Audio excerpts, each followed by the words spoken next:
Mais do que nunca, é importante saber a origem do que consumimos. A moda, setor que quadruplicou na última década, é a segunda maior indústria poluente depois do petróleo. O algodão, presente nas camisas, a fibra sintética ou a viscose usada em calças ou malhas são responsáveis pela derrubada de milhões de árvores todos os anos e pelo uso de substâncias tóxicas. Para reduzir os impactos negativos desse segmento e, ao mesmo tempo, atender às demandas do consumidor, a moda sustentável surge como uma alternativa e é tema do Rio em Foco, que começa agora.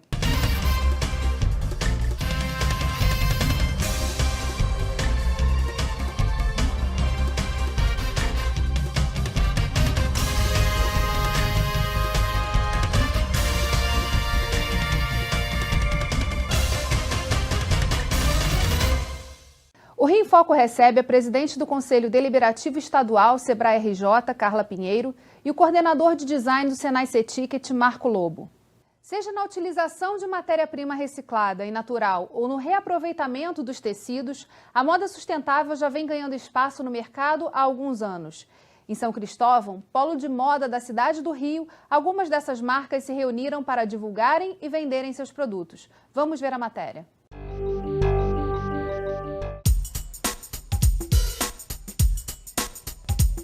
Localizado no bairro de São Cristóvão, zona central do Rio, a Malha é um galpão de 1.800 metros quadrados e que desde 2015 incuba empresas que tenham compromisso com a sustentabilidade. A primeira marca incubada no espaço utiliza algodão orgânico e PET na confecção das roupas. O algodão convencional, na verdade, ele está entre as 5 indústrias mais poluentes do mundo, junto do petróleo, por exemplo. E o algodão orgânico, que é uma matéria-prima que a gente utiliza, ele tem uma questão ética, social e econômica, que ele emprega mais gente na agricultura, ele evita diversas doenças desses agricultores que trabalham colhendo esse algodão, e ele é um algodão 100% limpo, porque ele não usa nenhum tipo de tratamento químico, então ele economiza até 90% de água nesse processo, ele deixa de emitir diversos gases por efeito estufa, e milhares de outros benefícios. A inspiração das confecções da mescla possuem sempre uma pegada social. Hoje a gente trabalha com coleção cápsula, que não segue esse calendário, essas cápsulas são mais enxutas, e cada cápsula tem um contexto histórico por trás.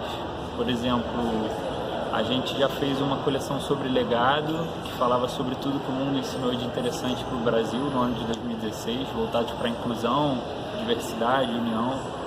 Uma das peças-chave foi uma peça bordada em braille para deficiente visual, que aí a gente está falando sobre moda e acessibilidade. É a ideia de onde cada produto ele tem um porquê de existir, ele não é só preocupado com a estética, né? Outra grande aposta é o jeans, indispensável no guarda-roupa de qualquer um e que pode ser reaproveitado e customizado de diversas formas. A MIG diz a marca de upcycling, economia circular, no qual o cliente pode trazer para a gente as peças e customizar com a gente na hora, ou então ele deixa para encomenda, fazer lavagens ou desfiamento, ou ele dá a peça e ganha desconto em troca. A gente cria esses projetos e essas organizações para poder dar uma forma mais consciente do produtor, da pessoa pegar e não descartar de uma forma devida.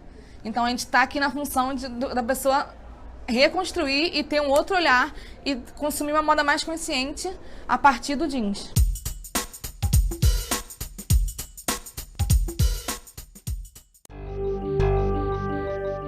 A gente vê na matéria uma quantidade enorme de conceitos que estão sendo utilizados e aplicados na moda hoje. Qual é o perfil do consumidor dessa moda sustentável? O jovem, ele cada vez mais quer saber a origem do produto que ele está consumindo. Em qualquer canal que ele consuma, né? Seja no e-commerce, no online, na loja física, ele cada vez mais ele vai buscar não só da onde vem a matéria-prima, onde foi a fabricação, mas também, muitas vezes, as relações de trabalho existentes ali, que a gente tem visto tantos escândalos na mídia relacionados a isso. Então, acho que é uma preocupação. Talvez a geração mais velha não tenha isso culturalmente tão no seu inconsciente, mas o jovem, cada vez mais, eu acredito que ele está buscando esse tipo de informação sobre esse produto. Então, a questão sustentabilidade, não só ela é socialmente correta, né, para o meio ambiente, para as relações de trabalho, mas também eu acho que ela vai ser uma grande ferramenta de venda, né? Não só pelo que ela representa para a sociedade, mas pelo valor agregado que ela está dando ao produto.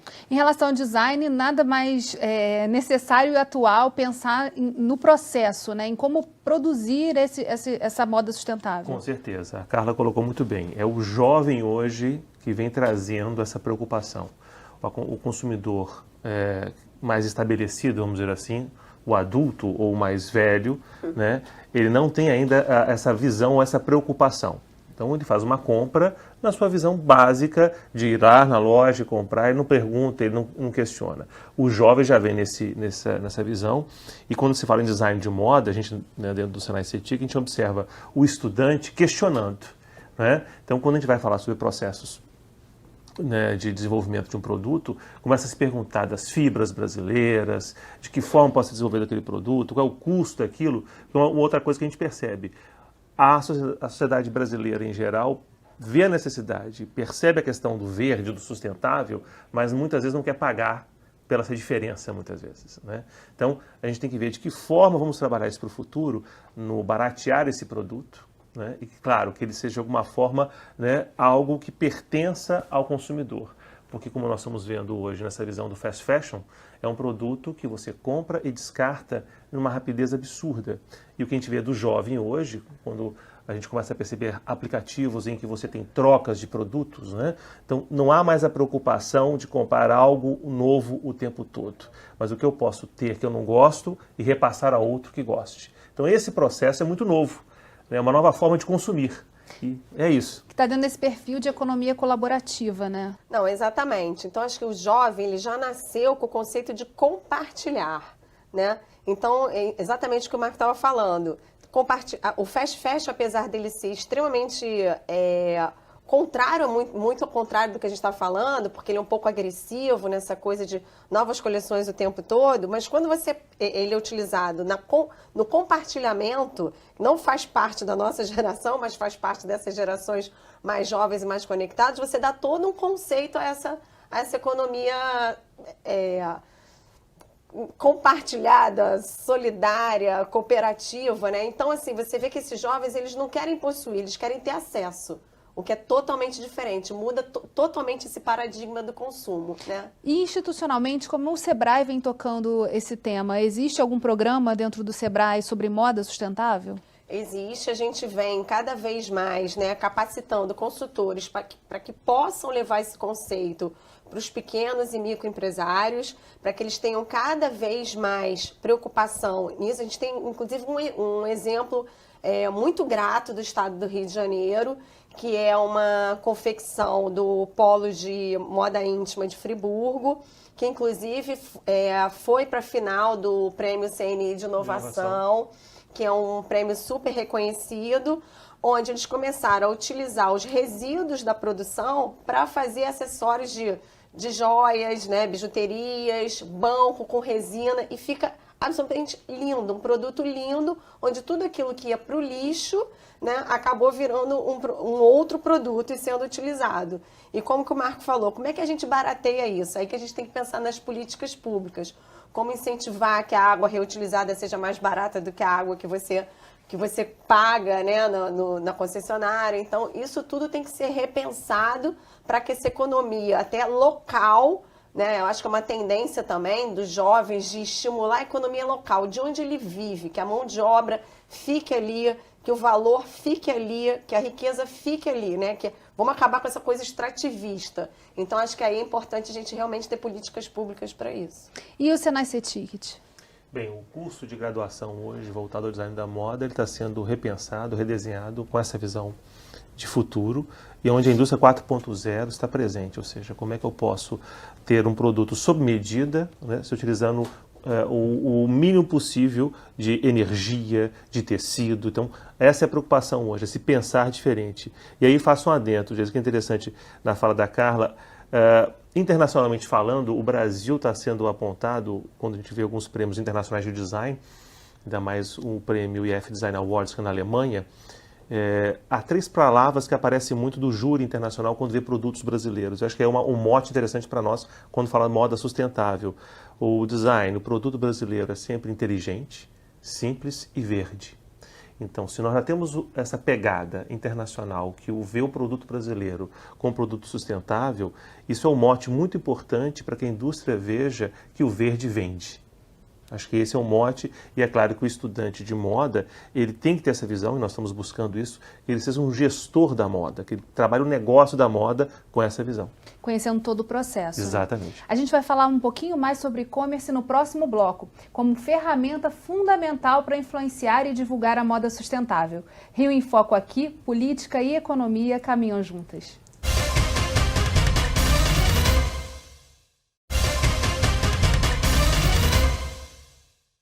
O Rio em Foco está de volta com Carla Pinheiro e Marco Lobo. Pesquisa realizada pela Ebit, que mede a reputação das lojas virtuais por meio de pesquisa junto a consumidores, apontou que o e-commerce brasileiro movimentou em 2015 mais de 41 bilhões de reais. É uma ferramenta de vendas que vem crescendo, inclusive no mercado da moda sustentável. A The Concept é a primeira plataforma brasileira que promove o consumo consciente online. Vamos ver.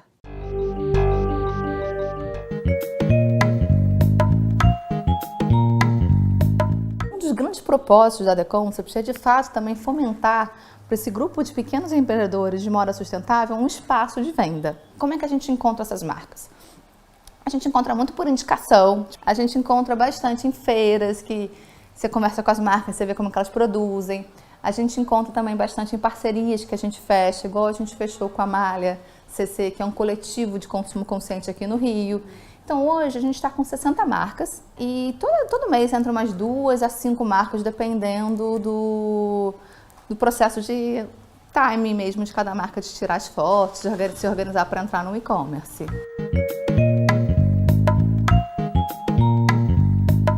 A gente entende que a consciência também é um processo, né? Então ela não precisa ser assim, tipo, vegana, mais um fair trade, mais isso, mais aquilo, porque vira uma coisa utópica. Ela precisa ter pelo menos um conceito consciente. Ou ela ter as peças que sejam veganas, sem nada de origem animal.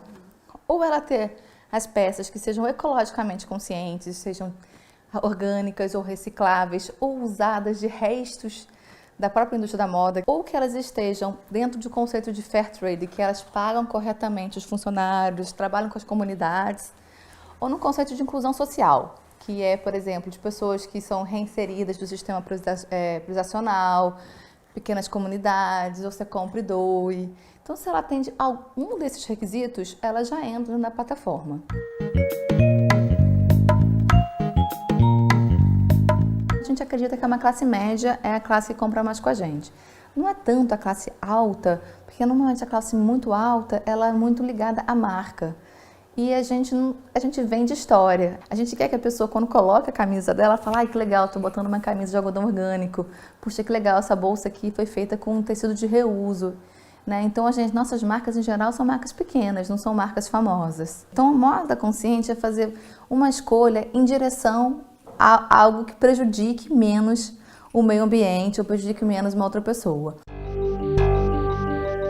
A gente está falando ali, de novo, do perfil do consumidor e desse potencial que a plataforma online tem de expor essas marcas, muitas delas de pequenos produtores. Qual a importância, como é que isso está sendo trabalhado também para espraiar para outras áreas, para os médios e para os grandes produtores? Essa consciência da moda sustentável, ela já pegou também para as grandes marcas? Claro, você tem as grandes redes ainda que estão buscando atender o mercado como ele está hoje. Esses novos canais que a internet, né, que a web está mostrando, as marcas mais tradicionais é que agora viram a necessidade de estarem mais presentes.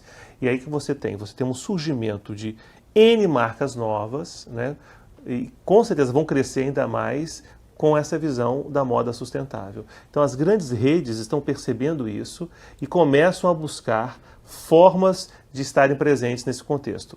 Exemplo, a gente está percebendo que algumas redes já estão buscando ver a possibilidade de, quando você quer comprar uma nova peça, você traga a sua antiga para um desconto. Isso já começa a ser colocado e é pensado, mas ainda não se tem uma logística clara sobre isso. E aí quem ganha é o jovem, essas marcas novas, porque elas não têm esse passado, eles têm um futuro. E a visão deles é isso: eu quero fazer algo para melhorar o mundo, efetivamente. Então, essas marcas novas vão com certeza ser as novas marcas, né, mais presentes do futuro. Esses pequenos empreendedores, eles têm uma agilidade muito maior do que os grandes, os médios e grandes, em perceberem, primeiro que eles fomentam, e depois eles percebem a aderência dessa política ao consumidor. Então, eles são muito mais ágeis em adequar o produto, a comunicação. E aí o e-commerce vem como uma ferramenta muito mais barata de disponibilizar o produto deles, de atingir o consumidor final e até de testar se o que eles estão fazendo está na direção correta e se o produto deles vai atingir o consumidor que eles desenharam. E aí você tem as grandes marcas e as grandes cadeias correndo atrás do prejuízo, né? Porque eles têm, claro, uma lentidão muito maior a se adequar a essa nova onda que a gente está surfando aí, que veio para ficar. Mas com certeza eles têm que fazer isso, senão eles vão morrer e quem vai estar aí no lugar deles são esses pequenos. O que um dos entrevistados falou no primeiro bloco, essa tendência de fazer coleções cápsula, está dentro desse contexto? Quer dizer, isso se repete também nas grandes marcas? O jovem não compra mais uma coleção. Não existe essa ideia da coleção. Ele quer a peça específica a ele. Então, por isso a ideia da cápsula. Não existe mais aquela moda antes que você tem inverno, verão, primavera ou a moda resort. Isso está sumindo. Então, as semanas de moda começam a perder o valor que tinham. Tanto que as grandes marcas e as principais de luxo começam a fazer grandes eventos, não é um desfile em si.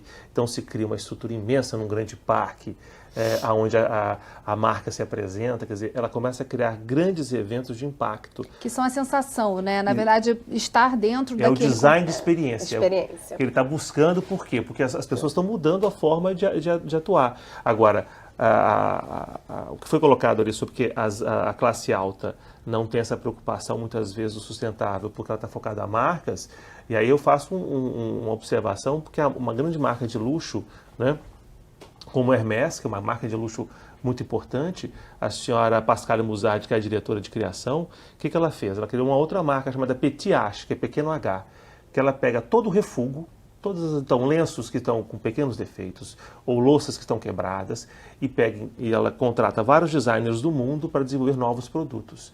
E isso é uma visão sustentável de uma marca de luxo. Então eles não estão aquém ou atrás dessa visão, não. Todos estão correndo atrás desse processo porque o consumidor está mudando. De forma paulatina, está mudando. O jovem muito mais rápido já está lá na frente, já pedindo coisas novas, né? Mas as marcas de luxo também estão preocupadas. E no Brasil, temos que entender que o luxo aqui também é diferente. Se você pegar o Instituto E, que está vinculado à Osklen, e claro, hoje está muito mais aberto, ele é uma visão de luxo, né, mas voltada ao sustentável. Então eu tenho o tênis ou o sapato com couro de peixe, eu tenho uma preocupação, que é uma outra coisa que a gente tem que entender. Moda sustentável está vinculado também à identidade cultural.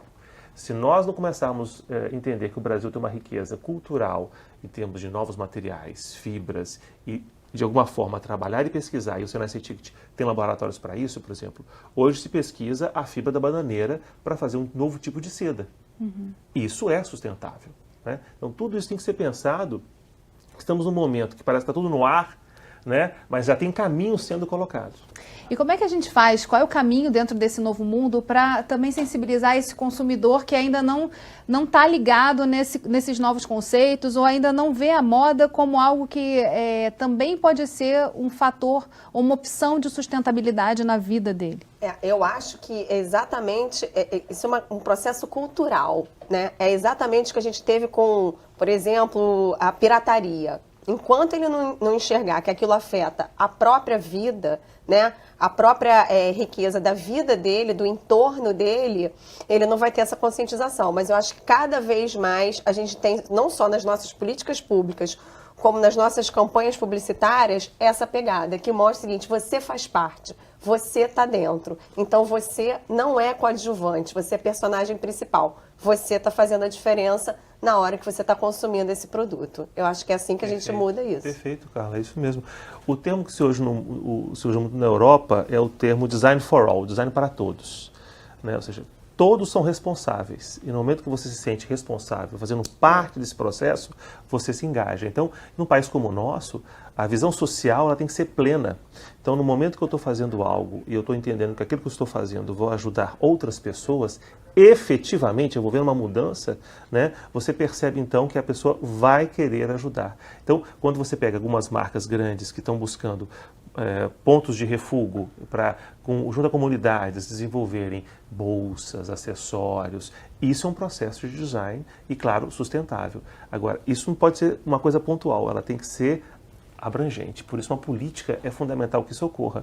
Então, as empresas têm que se sentir tranquilas e seguras de poderem fazer esse trabalho sem ter um encargo maior. Então, por isso, a necessidade de uma política para isso. A gente vai falar mais sobre isso no terceiro bloco. Rio em Foco aqui, política e economia caminham juntas.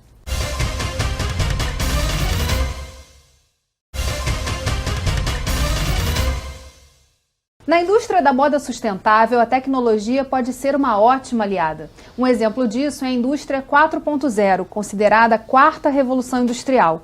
É um conceito que une o uso de novas tecnologias com a internet. E são processos de produção mais eficientes, customizáveis e sustentáveis. Vamos ver. Imagina um sistema onde você participa do desenvolvimento e você pode co-criar com vários outros parceiros. Isso te geraria uma economicidade, te geraria um modelo de consumo diferente do que é hoje. Hoje você compra produtos pré-formatados por outros.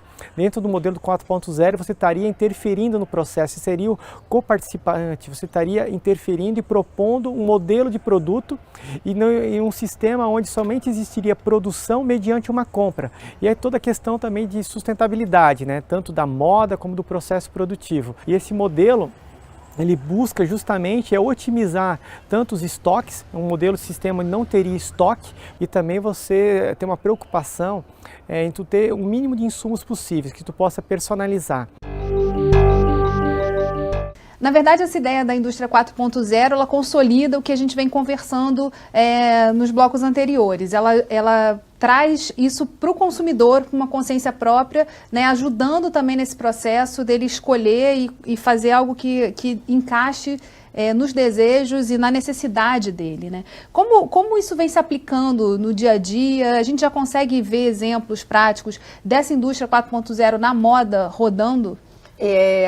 A gente, há algum tempo, eu já venho falando e batendo até no sistema indústria, do qual você faz parte, que a impressão 3D ela veio para ficar e para modificar completamente a nossa relação de consumo. Eu também represento o setor de joias, que é um setor altamente afetado pela impressão 3D. Modificou completamente o nosso processo produtivo, possibilitando uma customização. Qual é a minha visão?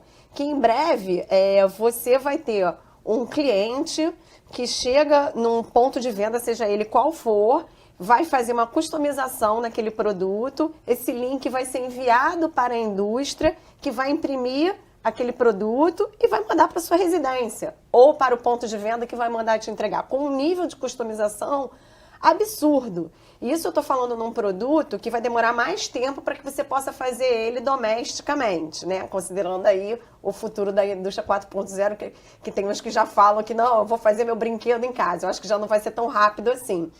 Mas realmente um nível de customização muito grande, eliminando várias etapas do processo produtivo, eliminando vários desperdícios na parte da indústria e barateando esse produto. Quando a gente fala moda no setor têxtil, a indústria 4.0 é isso. Como é que eu vou atender aquela pessoa nos seus maiores ou melhores detalhes, né? Então, a pessoa com relação a uma calça, uma blusa. Então, hoje em dia, a gente discute muito isso. Eu não tenho a medida que eu gosto, ainda mais no Brasil, que um estudo antropométrico que já foi feito, não é implementado, então a gente não consegue ter um padrão de vestimenta como a gente tem nos Estados Unidos ou na Europa. Aqui é uma complicação muito grande, né? A indústria 4.0 vai resolver esse processo. Então, você vai chegar lá no espelho virtual, vai ser todo escaneado, tem lá já as peças, você escolhe, dá o play, e em 15 minutos a peça está pronta para ser entregue a você. Você vai vesti-la, pode fazer ajustes, quer dizer, tudo isso agora é possível, né? É óbvio que isso é um processo. Isso é um processo porque as pessoas também têm que entender como é que vai ser feito isso. Como a Carla colocou, as impressoras 3D estão sendo barateadas, tem pessoas já tendo isso em casa, né? Mas eu tenho certeza que, da mesma forma que a gente tem hoje as lan houses, vamos ter os centros 3D para as pessoas produzirem algumas coisas. E assim os labs vão crescendo nesse processo. E a moda, mais do que nunca, é uma ponta de lança para esse processo. Não é só o vestir, né? Os acessórios, né? Cama, mesa e banho, tudo isso vai ter uma relação com a indústria 4.0. Então, aquilo que eu comentei antes, ou seja, não é mais a coleção, não é mais a tendência, é eu que defino isso. Agora, existe nesses estudos sobre a indústria, sobre essa tendência, uma ideia de quanto tempo a gente consegue chegar ao consumidor, baratear esse processo a ponto de chegar a um número maior de consumidores? Eu acho que o processo já está barateando o produto final, porque uma coisa que foi colocada ali muito interessante no vídeo que a gente viu, é exatamente a questão da logística e do estoque. Né? Quando você diz que você não precisa mais ter um estoque gigantesco, né, de todos os modelos, todas as cores, todos os tamanhos, quando você hoje já tem um ponto de venda onde você tem apenas os tamanhos, as cores, as texturas, os modelos, você vai lá, entra, experimenta qualquer cor, o seu tamanho, uma textura que você gosta, você faz uma encomenda que vai chegar na sua casa. Ou seja, você minimizou o estoque e você está barateando aquela produção. Eu acho que passamos por um momento único, que a transformação é muito rápida e dinâmica. A questão é como é que a gente pode fazer com que isso se transforme em algo social. A tecnologia vem nesse caminho. Então, aqui ainda mais no Rio de Janeiro, as questões sociais, os problemas sociais podem e devem ser minimizados pela tecnologia. Agora, pegando um gancho nessa questão da tecnologia e da customização, como é que a gente faz nesse cenário que é tão novo para ter uma política pública sob medida, né, para dar conta dessas tendências e também poder não frear esse desenvolvimento e essa inovação? Eu te dou um exemplo pelo tema Design for All, Design para Todos. Existe um instituto em Barcelona, que é uma fundação Design para Todos. O que eles fazem para entender como é que ainda mais nas questões sociais, né? Eles vão até as comunidades. É a comunidade falando, que eles vão percebendo que tem que ser feito e assim apresentam propostas. Então não adianta achar que a gente está vindo com ideias, né, megalomaníacas para resolver um problema, que o cara muitas vezes quer uma coisa muito básica e pontual. Então, ouvir e ouvir. E a tecnologia, em função de um canal que é a internet, auxilia isso plenamente muito bem. Então, eu acho que ouvir de forma contínua o problema real que a pessoa precisa, e aí acho que é por meio desse que você consegue resolver. E aí, só para deixar uma última dica aqui em termos de políticas públicas, seguindo nisso que o Marco falou, que é perfeito, tem que ouvir, tem que tratar diferentes. Exatamente. Não adianta a gente padronizar a política, porque ela nunca... Não existe. Não existe. Então, a gente tem que começar aqui, principalmente fazendo isso. Ouvir, entender tecnicamente o que precisa ser feito e tratar diferentes. Porque se a gente tratar igual, a gente não faz política pública sustentável. Infelizmente, o nosso programa está chegando ao fim. Obrigada, Carla. Obrigada, Marco. E obrigada a você, telespectador, que acompanha a nossa programação. A gente se vê no próximo programa. Aproveita e segue a gente nas redes sociais, Facebook, Instagram e Twitter. Você também pode enviar suas dúvidas e sugestões para o nosso e-mail rioinfoco@lerj.rj.gov.br ou para o nosso WhatsApp 21 98890 4709. TV Alerj, do Canal do Povo Fluminense. Até a próxima.